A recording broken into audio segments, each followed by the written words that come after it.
الحمد لله وكفى والصلاة والسلام على خاتم الأنبياء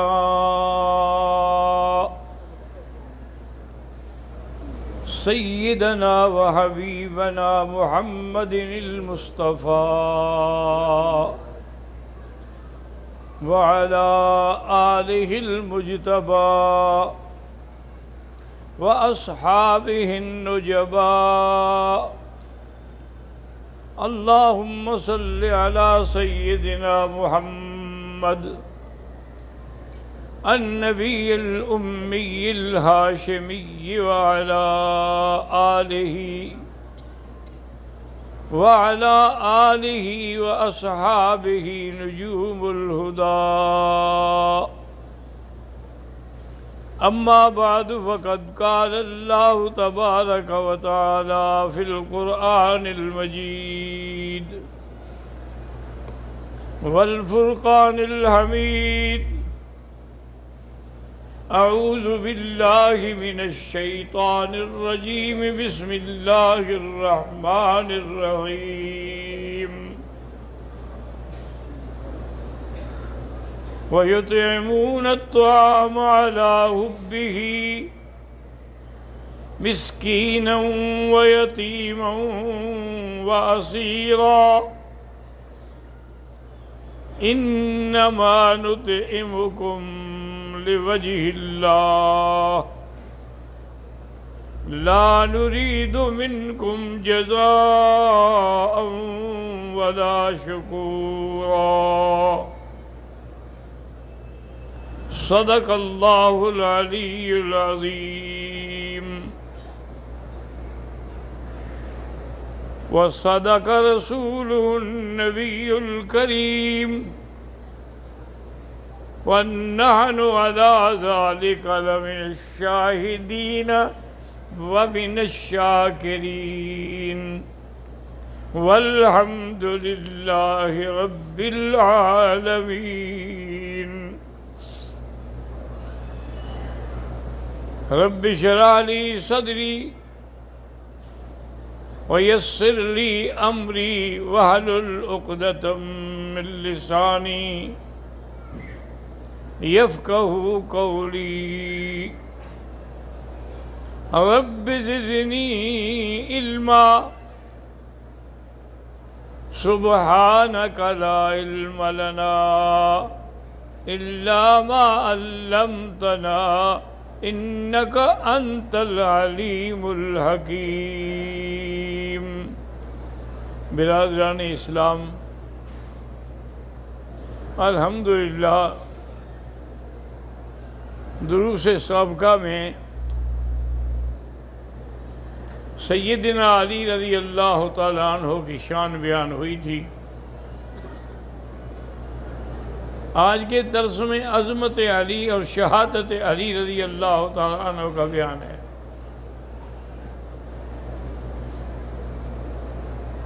سیدنا علی رضی اللہ تعالیٰ عنہ کو جب خلافت کے لیے ارباب حل و عقد نے مجبور کیا، آپ نے کہا بھی مجھے نہیں ضرورت ہے، التمسوا غیری، کسی اور کو تلاش کرو. انہوں نے کہا حضرت ہم آپ کے بغیر کسی اور کو خلیفہ نہیں بناتے.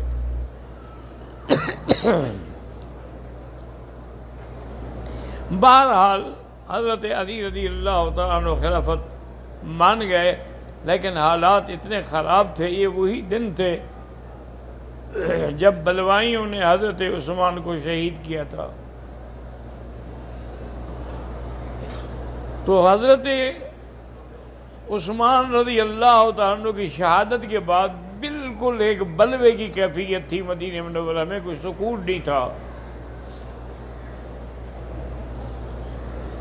سیدہ عائشہ صدیقہ رضی اللہ تعالی عنہ مکہ مکرمہ گئی ہوئی تھی عمرے کے لیے. وہاں ان کو اطلاع ملی حضرت عثمان کی شہادت کی. سیدہ عائشہ رضی اللہ تعالی عنہ ان کے لیے بے حد غمگین ہوئیں، دعائیں کیں. اور عبداللہ ابن زبیر بھی آ گئے. انہوں نے کہا کہ کافی دیر ہو رہی ہے، ہمیں چل کر حضرت علی پر دباؤ ڈالنا چاہیے کہ ان ظالموں کو پکڑیں۔ اگر حضرت عثمان کا قصاص لینے میں تاخیر کر دی گئی تو کوئی اور حادثہ بھی ہو جائے گا۔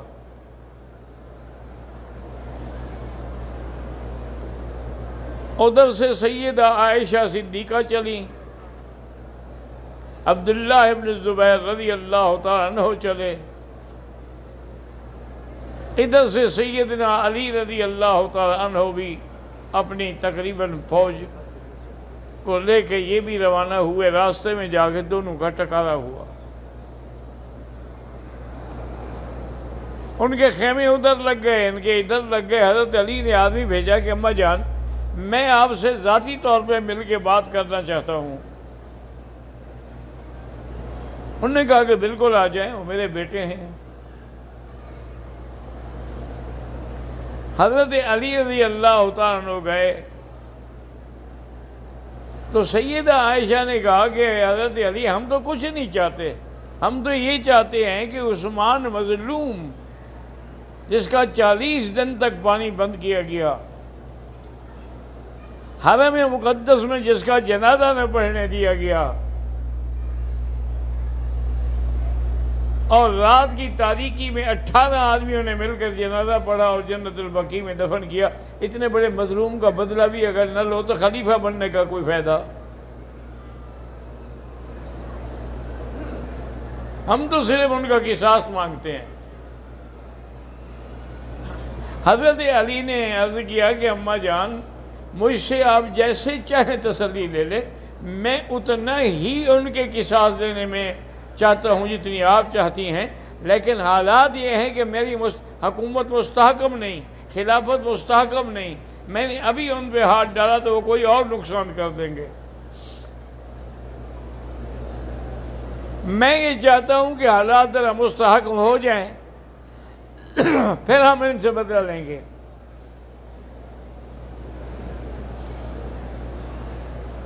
آپس میں الحمدللہ اتفاق و اتحاد ہو گیا، تو انہوں نے کہا کہ ٹھیک ہے، اب آپ کا ہمارا کوئی جھگڑا نہیں، جھگڑا تو صرف قصاص عثمان پہ ہے۔ واپس آ گئے۔ وہ بلوائی جو تھے وہ بھی تو ان دونوں کے کیمپ میں موجود تھے نا، ان کو سمجھ آئی کہ اگر ان کی صلح ہو گئی تو پھر ہماری تو خیر نہیں ہے،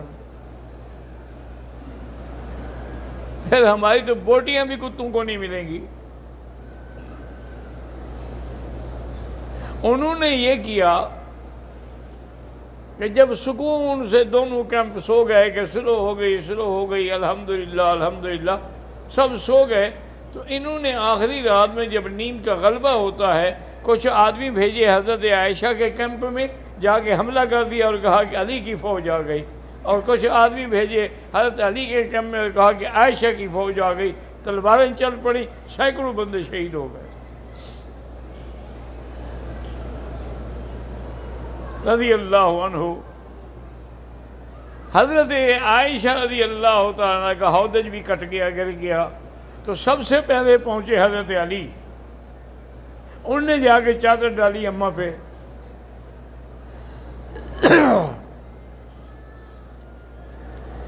اور انہوں نے کہا کہ بی بی یہ تسلی کریں یہ ہم نے نہیں کیا ہے، یہ انہوں نے کیا ہے جنہوں نے عثمان کو شہید کیا ہے۔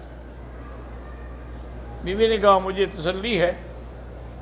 تو حضرت علی نے 40 آدمی ان کے ساتھ دیے کہ آپ کے ساتھ جائیں گے جہاں تک آپ جائیں گے، اور خود بھی کافی دور تک پیدل ساتھ چلتے رہے ان کی سواری کے۔ پھر حضرت علی واپس آ گئے۔ اب سیدنا علی رضی اللہ تعالیٰ عنہ نے سوچا کہ اگر یہی حالات رہے تو مدینہ منورہ پھر دوبارہ کہیں خدا نہ خواستہ خون ریزی کا شکار نہ ہو جائے، اس لیے انہوں نے اپنا دارالخلافہ جو تھا وہ مدینہ کے بجائے کوفے بدل دیا، کہ اگر جنگ بھی ہو یا کوئی لڑائی ہو تو کوفے میں تو ہو، مدینہ رسول میں تو نہ ہو، کیونکہ حضرت علی رضی اللہ تعالیٰ عنہ بڑے ہی ماشاءاللہ فقیہ تھے اور بات کو سمجھتے تھے۔ سرکار دو عالم کی خدمت میں ایک بادشاہ نے ایک باندی بھیجی تھی ماریہ قبطیہ بطور ہدیہ، اور اس کے ساتھ ایک خادم معبور نام کا وہ بھی ساتھ بھیجا تھا۔ بی بی جب آ گئیں، ان کی عادات، ان کی طبیعت، ان کی شکل و صورت دیکھ کے حضور نے ان کو آزاد کیا، پھر ان کو اپنی باقاعدہ بیوی بنا لیا۔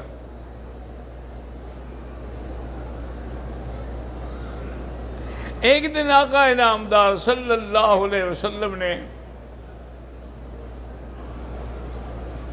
حضرت علی رضی اللہ تعالیٰ عنہ کو بلایا اور فرمایا کہ علی، لوگ کہتے ہیں کہ معبور نامی جو آدمی ہے یہ آپ کی عدم موجودگی میں آپ کے گھر میں جاتا ہے،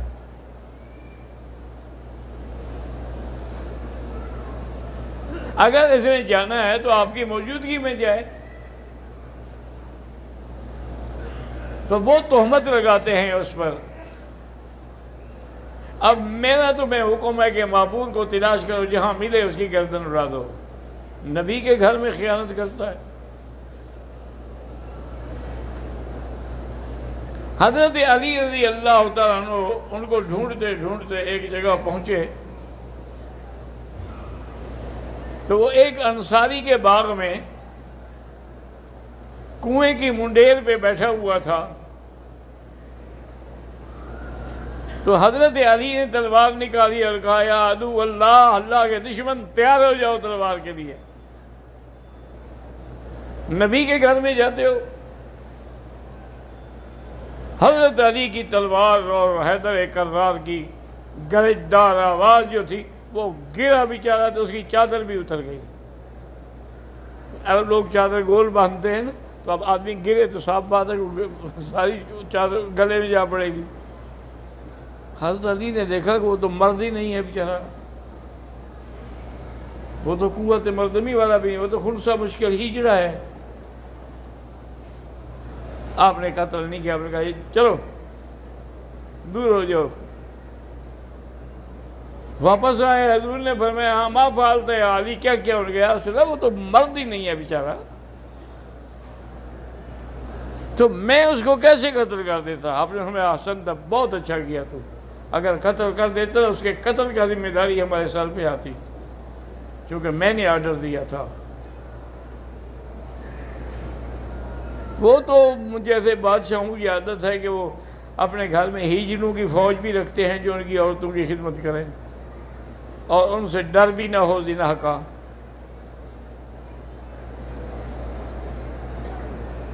حضرت سیدنا علی رضی اللہ تعالیٰ عنہ کچھ دنوں کے بعد حضور صلی اللہ علیہ وسلم کی خدمت میں آئے تو آپ نے فرمایا کہ فلاں عورت جو ہے اس نے اعتراف کیا ہے زنا کا،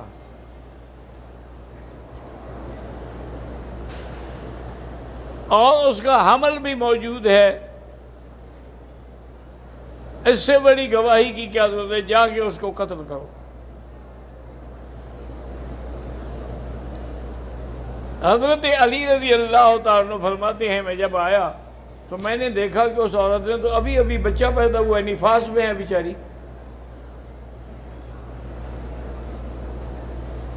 تو میں نے کہا اچھا ٹھیک ہے، میں تمہیں قتل نہیں کرتا، لیکن جب بچہ بڑا ہو جائے پھر آنا، پھر تمہارا فیصلہ کریں گے۔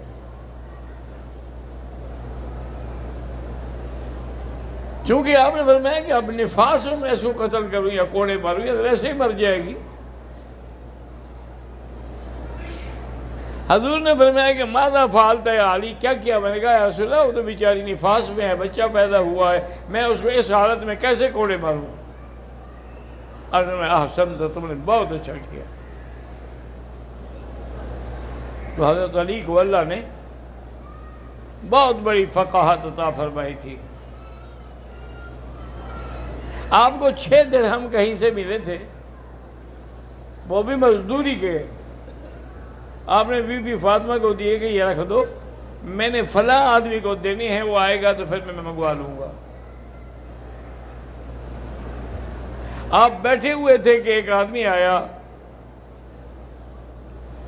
اور انہوں نے کہا کہ حضرت علی میں بہت مجبور ہوں، میرے بچے بھی بھوکے ہیں، ہم بھی بھوکے ہیں، فاقہ ہے، مہربانی کر کے کچھ ہمیں دے دو۔ آپ نے آدمی بھیجا کہ وہ 6 درہم جو میں نے رکھے تھے وہ دے دو۔ بی بی فاطمہ نے کہا وہ تو آپ نے ایک کام کے لیے، انہوں نے کہا بس وہ دے دو، بس وہ دے دیے، انہوں نے اس آدمی کو دے دیے جو بیچارہ مانگ رہا تھا۔ اسی اثناء میں ایک آدمی اونٹ لے کے آیا، اونٹ بڑا خوبصورت تھا۔ حضرت علی نے فرمایا بھائی بیچو گے؟ انہوں نے کہا جی بیچنے کے لیے تو میں لایا ہوں۔ فرمایا کتنے پیسے لوگے؟ انہوں نے کہا جی 160 درہم۔ البتہ چلو مجھے سودا قبول ہے، اس کو باندھ دو اور تم شام کو آ کے پیسے لے جاؤ۔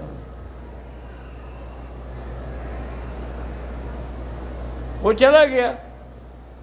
تھوڑی دیر گزری تو کوئی یعنی وہ بیچنے کا خواہش مند تھا، کوئی ایک اونٹ کے خریدنے کا خواہش مند تھا۔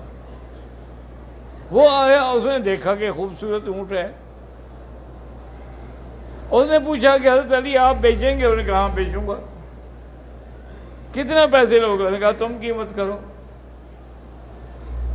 انہوں نے کہا جی میں تو 200 درہم دوں گا۔ انہوں نے کہا مجھے قبول ہے، دے دو۔ اس نے 200 درہم دے دیا۔ انہوں نے کہا لے جاؤ اونٹ۔ وہ اونٹ لے گیا۔ تھوڑی دیر کے بعد اونٹ والا آ گیا، اور یہ 160 درہم اپنے لو، 140 درہم اپنے لے لو، اور 60 درہم جو ہیں آپ نے بی بی فاطمہ کو بھجوا دیے۔ جب شام کو گھر گیا، انہوں نے کہا بھی یہ کیا بات ہے کہ آپ نے تو 6 درہم لیے تھے؟ انہوں نے کہا من جاء بالحسنۃ فلہ عشر امثالھا، اللہ کا حکم ہے کہ جب ایک دو گے تو میں 10 دوں گا۔ ہم نے 1 دیا تھا، اللہ نے ہمیں 10 دیے ہیں۔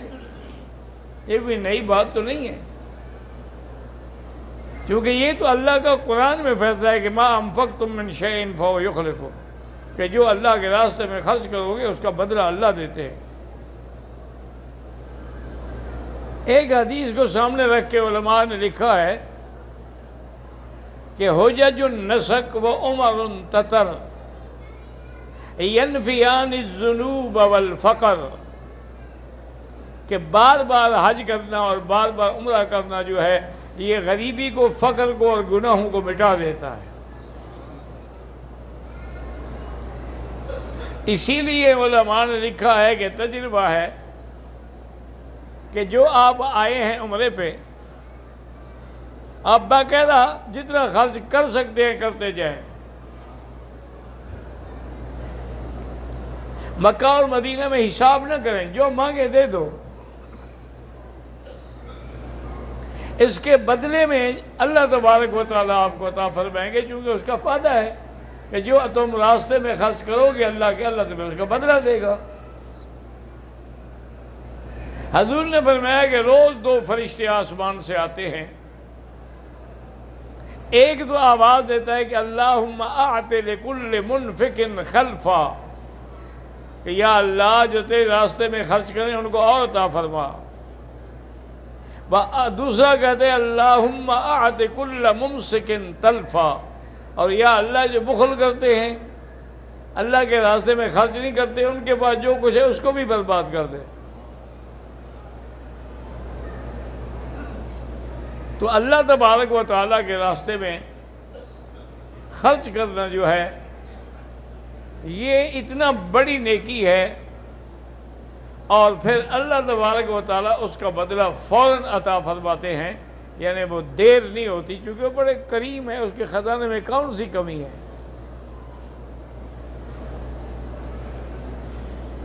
اس لیے صحابہ، اہل بیت سب کی سخاوت کا یہ عالم تھا کہ جو کچھ بھی ہوتا تھا اللہ کے راستے میں لٹا دیتے تھے۔ ایک دن کئی عرصے سے بھوک تھی، فاقہ تھا حضرت علی کے گھر میں، بچے بھی فاقے سے تھے، بیوی فاطمہ بھی فاقے سے تھی، ان بیچاروں کی آنکھیں اندر دھنس گئیں بھوک سے۔ حضرت علی رضی اللہ تعالیٰ نے جا کے ایک آدمی سے 1 دینار قرضہ دیا کہ بچوں کے لیے کچھ لے جاؤں، کم سے کم 2-4 دن کی روٹی تو ہو جائے۔ راستے میں حضرت مقداد مل گئے، آپ نے فرمایا مقداد کیوں پریشان؟ اس نے کہا کیا پوچھتے ہو، آج اتنے دن ہو گئے ہمارے گھر میں فاقہ ہے اور مزدوری بھی نہیں ملتی،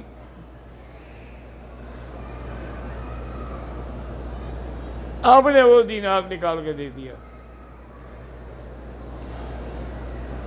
اور نے کہا حضرت مجھے تو پتہ لگا ہے آپ کے گھر کے بھی حالات ایسے ہیں۔ انہوں نے کہا بس تم یہ لو، بس تم جاؤ، تم اپنا کام کرو، ہمارا اللہ کریں گے۔ حضرت علی فرماتے ہیں کہ جب عشاء کی نماز ہو گئی، حضور پاک نے نماز پڑھائی تو میں بھی ساتھ چل رہا تھا، تو حضور نے فرمایا علی آج ہمیں کھانا کھلاؤ گے؟ تو حضرت علی کہتے ہیں میں کیا کہوں اللہ کے نبی کو؟ میں نے کہا جی حباً و تکریماً حاضر، چلیں۔ حضرت علی فرماتے میں ساتھ لے کے آ رہا ہوں، لیکن میں اتنا مضطر ہوں، پریشان ہوں کہ اللہ کے نبی کو لے تو آیا، کیا کھلاؤں گا؟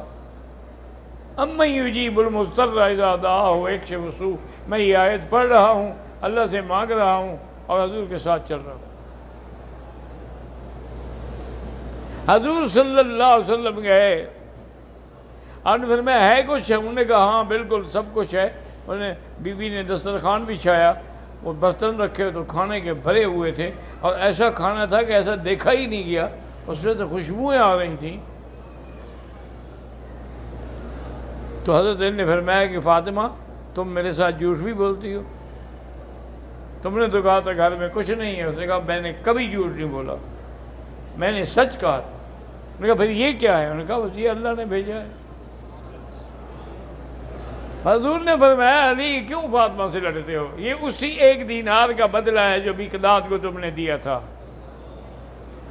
اور یہ وہی عالم ہے کہ جیسے حضرت زکریا علیہ السلام کلما دخل علیہا زکریا المحراب وجد عندہا رزقا، حضرت زکریا جب جاتے تو بی بی مریم کے پاس فروٹ اور پھل اور کھانا پڑا ہوتا، اور آپ نے پوچھا یا مریم انا لک ھذا، یہ کہاں سے آ گیا؟ قالت هو من عند اللہ، اللہ نے بھیجا ہے، ان اللہ یرزق من یشاء بغیر حساب۔